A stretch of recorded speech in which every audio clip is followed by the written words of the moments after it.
Hello everyone, आप सभी लोगों का एक बार फिर से आपके अपने यूट्यूब चैनल में स्वागत है। दोस्तों, आज के इस वीडियो में हम लोग डिस्कस करने वाले हैं शक्ति पंप इंडिया लिमिटेड के बारे में। देखिए, शक्ति पंप आपको पता है एक इम्पॉर्टेंट कंपनी है और ये जो कंपनी है वो बहुत ही बड़े स्केल पर कंपनी जो है वो सोलर पंप की मैन्युफैक्चरिंग करती है। सोलर पंप का कंपनी का बिजनेस है और आज के इस वीडियो में बेसिकली हम इस कंपनी को यहाँ पर डिटेल में एक इम्पॉर्टेंट अपडेट निकल के आया है। कंपनी की जो क्रेडिट रेटिंग है ना, उसको यहाँ पर अपडेट कर दिया गया है। क्रेडिट रेटिंग को जो है यहाँ पर अपग्रेड किया गया है। एक पॉजिटिव चीज़ यहाँ पर निकल के आ रही है कंपनी में।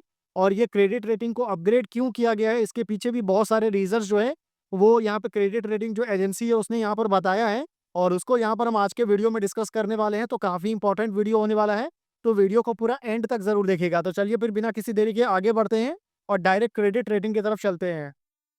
देखिए, हम आ चुके हैं इस अपडेट के ऊपर में। यहाँ पर अगर आप देखेंगे तो India's ratings upgrade Shakti pump India term loan to IND AA minus stable rates additional bank limit. यहाँ पर अगर आप देखेंगे ना तो कंपनी से रिलेटेड आपको बताया गया है कि India rating and research agency has upgraded. यहाँ पर ध्यान रखिएगा कि रेटिंग को जो है अपग्रेड कर दिया गया है।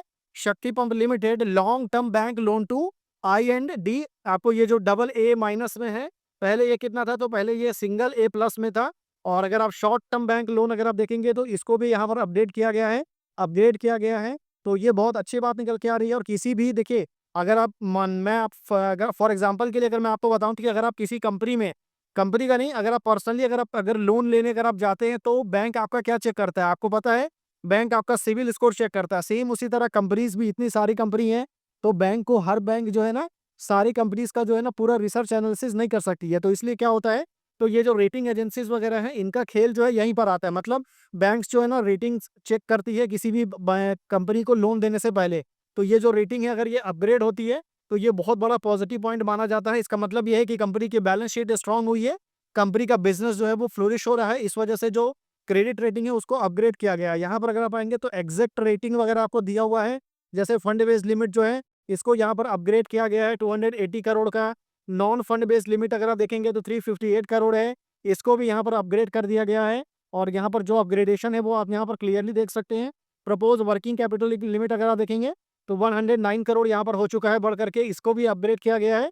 तो ऐसे ही सारा अपग्रेडेशन एंड असाइन हमको देखने को मिल रहा है। अब सबसे इंपॉर्टेंट आता है ना कि किसी भी कंपनी की क्रेडिट रेटिंग को अगर क्रेडिट रेटिंग एजेंसी, जैसे कि जो आपको इकरा होती है या फिर जो और अलग अलग जो एजेंसी है, वो क्यों अपग्रेड करती है, तो उसके पीछे वो अपना रीजन देते हैं। मतलब अपना पूरा का पूरा एनालिसिस देते हैं कि उन्होंने क्या क्या चीज़ों को देखा है, जिस बेसिस पर उन्होंने डिसाइड किया है कि कंपनी की रेटिंग को जो है यहाँ से बढ़ाना चाहिए या फिर यहाँ से क्रेडिट रेटिंग को जो है डिक्लाइन करना चाहिए। अगर आपने रिसेंट टाइम में, बहुत बड़ा एग्जाम्पल है जेंसॉल इंजीनियरिंग, अगर आपको याद हो तो जेंसॉल इंजीनियरिंग में सारी चीज़ें अच्छी चल रही थी, फिर क्रेडिट रेटिंग एजेंसी ने इसको डाउनग्रेड करना चालू किया और उसके बाद से स्टॉक में बैक टू बैक हमको लोअर सर्किट देखने को मिला। हालांकि इसमें और भी बहुत सारी चीज़ें थी, पर क्रेडिट रेटिंग एजेंसी का जो रोल है ना वो काफ़ी इंपॉर्टेंट था। अब यहाँ पर अगर आप देखेंगे तो कंपनी ने बोला है कि जो IND रेटिंग जो है, इसने यहाँ पर आपको जिस इस शक्ति पंप की जो सब्सिडरीज कंपनी है, जैसे कि शक्ति एनर्जी सॉल्यूशंस लिमिटेड हो गया, शक्ति EV मोबिलिटी प्राइवेट लिमिटेड हो गया, शक्ति पंप USA की जो कंपनी हो गई, शक्ति पंप जो आपको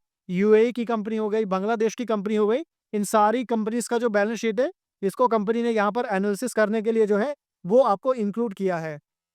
देखिए, वहीं अगर आप डिटेल के ऊपर अगर आप आएंगे तो देखिए यहाँ पर डिटेल आपको बताया गया है कि the upgrade factor is a improvement in Shakti pump limited operating performance with an increase in scale of operation as well as operating profitability leading to a sustains healthy key credit metric in financial year 25। इसमें basically PM कुसुम scheme से लेकर के company के order book से लेकर के सारी चीज़ों के बारे में बात किया गया है। इसमें जो कुछ पॉजिटिव चीज़ें, मतलब जो क्रेडिट रेटिंग की जो रेटिंग है उसको अपग्रेड करने में जो है ना कुछ पॉजिटिव चीजें निकल के आ रही है, जिसमें स्ट्रेंथ अगर आप देखेंगे ना तो सबसे पहले कि establish market position, strong distribution network. Company ने अपने डिस्ट्रीब्यूशन नेटवर्क को जो है वो काफी स्ट्रॉन्ग किया है। साथ ही साथ मार्केट पोजीशन कंपनी का काफी स्ट्रॉन्ग है। अगर आप PM कुसुम स्कीम में देखेंगे तो कंपनी का जो है 25% का मार्केट शेयर है अकेले, और ये छोटा मोटा नंबर नहीं है, बहुत बड़ा नंबर होता है।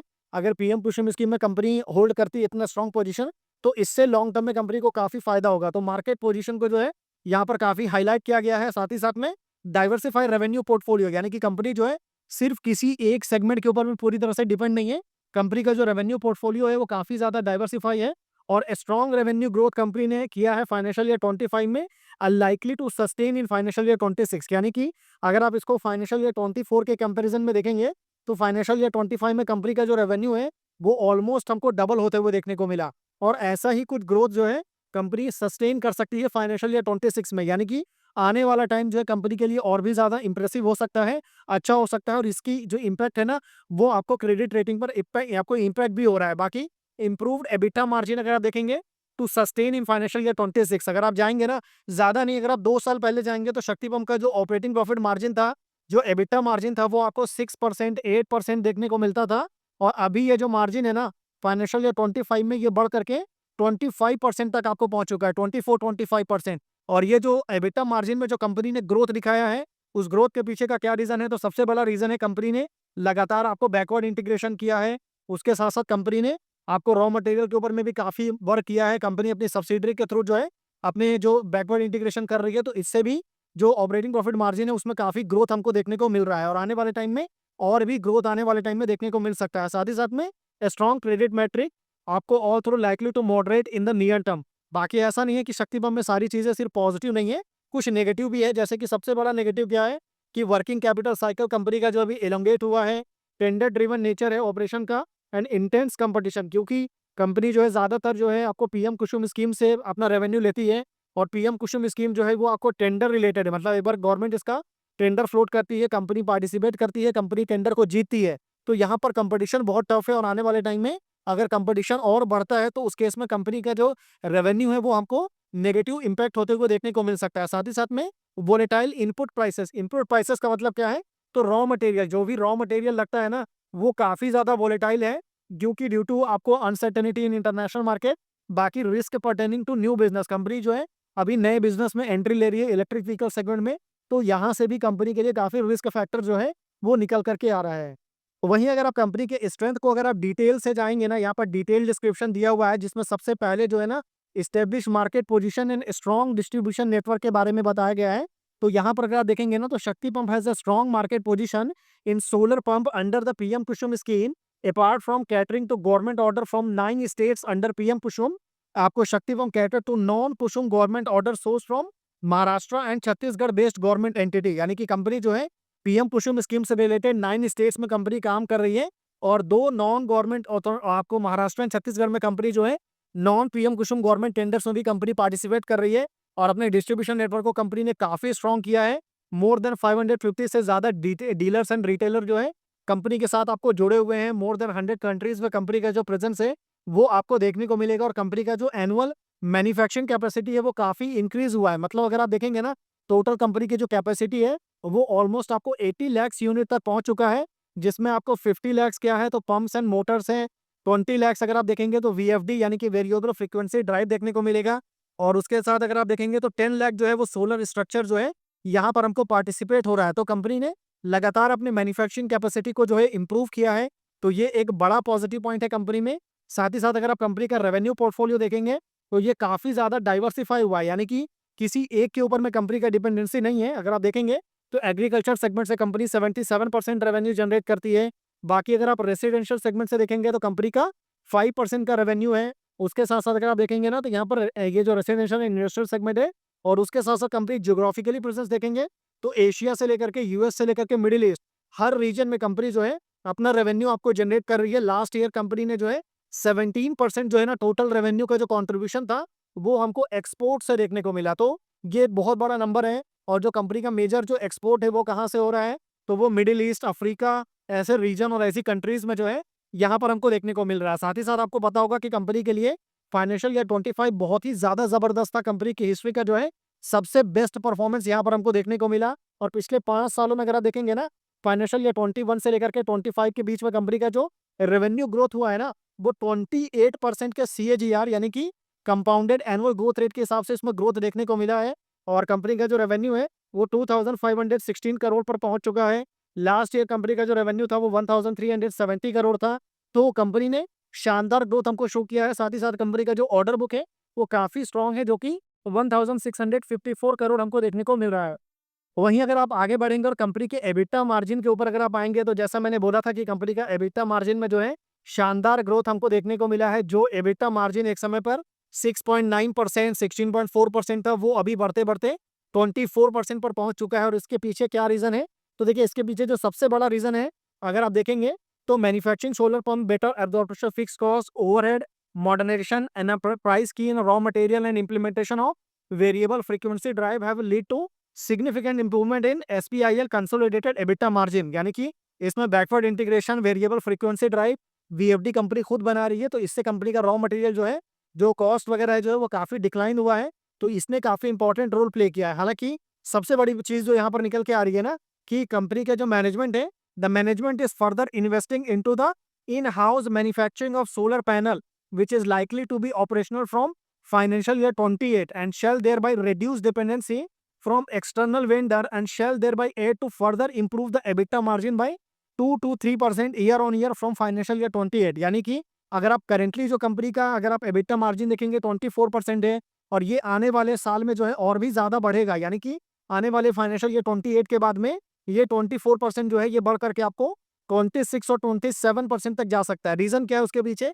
तो उसके पीछे सबसे बड़ा रीज़न ये है कि कंपनी खुद का प्लांट बना रही है, जो कि सोलर पैनल बनाने के लिए। और जब से सोलर पैनल आपको बन जाएगा, क्योंकि अभी कंपनी क्या करती है, तो अभी जो है कंपनी है ना, प्रीमियर एनर्जी हो गया, वारे एनर्जी हो गया, ऐसी कंपनी से जो है कंपनी सोलर पैनल खरीदती है। तो खरीदेगी तो सीधी बात है कि मार्जिन में आपको डिक्लाइन होगा, क्योंकि कंपनी को जब खरीदेगी तो आपको पैसा ज़्यादा पे करना पड़ेगा। वहीं अगर कंपनी जो है ये जो पैनल्स है अगर वो खुद बनाएगी, तो उस केस में कंपनी को बहुत ज़्यादा फायदा होगा, और यहाँ पर कंपनी का जो मार्जिन है वो और भी ज़्यादा इंप्रूव होगा। तो इस चीज़ को भी आप ज़रूर ध्यान में रखिएगा। तो आने वाला टाइम जो है कंपनी के लिए वो काफ़ी स्ट्रॉन्ग आपको हो सकता है। साथ ही साथ में कंपनी की जो क्रेडिट रेटिंग वगैरह है वो काफ़ी स्ट्रॉन्ग है।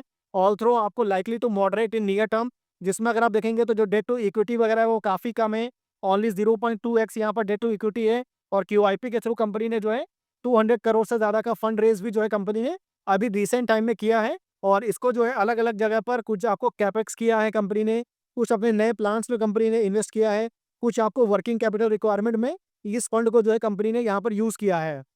वहीं अगर आप आगे बढ़ेंगे और कंपनी का वर्किंग कैपिटल साइकिल वगैरह देखेंगे, तो यहाँ पर आप वर्किंग कैपिटल साइकिल्स वगैरह आप देख सकते हैं। डेब्टर डेज आपको यहाँ पर 152 डेज पर आ चुका है। उसके बाद में यहाँ पर आपको बाकी जो एवरेज पेएबल डेज है वो 90 टू 100 डेज के बीच में है। टोटल आउटसाइड लायबिलिटी वगैरह जो है वो भी यहाँ पर आप क्लियरली देख सकते हैं। बाकी कंपनी के साथ में जो सबसे बड़ा नेगेटिव पॉइंट है कि टेंडर ड्रिवन नेचर है, मतलब कंपनी जो बिजनेस करती है वो टेंडर रिलेटेड है। और टेंडर में अगर कोई दूसरी कंपनी पार्टिसिपेट करती है हाई लो टेंडर में, तो उसमें कंपनी को जो है आने वाले टाइम में नए ऑर्डर्स मिलने में प्रॉब्लम हो सकती है। तो ये एक बहुत बड़ा रिस्क है, इसको आप ज़रूर ध्यान में रखिएगा। बाकी वोलेटिलिटी है, कंपनी का जो इनपुट प्राइस है यानी कि जो रॉ मटेरियल का प्राइस है, उसमें काफ़ी ज़्यादा वोलेटिलिटी है। और ये वोलेटिलिटी क्यों है? क्योंकि एक्सटर्नल मार्केट फैक्टर्स है, मतलब इंटरनेशनल मार्केट्स के रीज़न की वजह से जो कंपनी का मेन जो रॉ मटेरियल है, जिसमें आपको स्टील आता है, कॉपर आता है एंड एल्यूमीनियम, और इन तीनों के ऊपर में ही कंपनी का कंट्रोल नहीं है। और ये तीनों जो है वो external factor, external market factors पर रोल प्ले करते हैं। तो इस वजह से अगर आने वाले टाइम में जियोपॉलिटिकल टेंशन्स कुछ होती है, तो यहाँ से कंपनी को जो है रॉ मटेरियल आपको महँगा हो सकता है, और उस केस में कंपनी के मार्जिन श्रिंक होंगे और नेट प्रॉफिट जो है वो हमको नेगेटिव में जाते हुए देखने को मिल सकता है। बाकी एक बहुत बड़ा रिस्क ये भी है कि कंपनी अभी आपको न्यू बिज़नेस में इलेक्ट्रिक व्हीकल वाला जो बिज़नेस है, ईवी आपको जो ईवी के ऊपर में कंपनी काम कर रही है, तो यहाँ से भी आपको रिस्क है, क्योंकि कंपनी के मैनेजमेंट ने टारगेट रखा है कि आने वाले टाइम में कंपनी इसमें अच्छा खासा रेवेन्यू जनरेट करने का कंपनी ने टारगेट रखा है।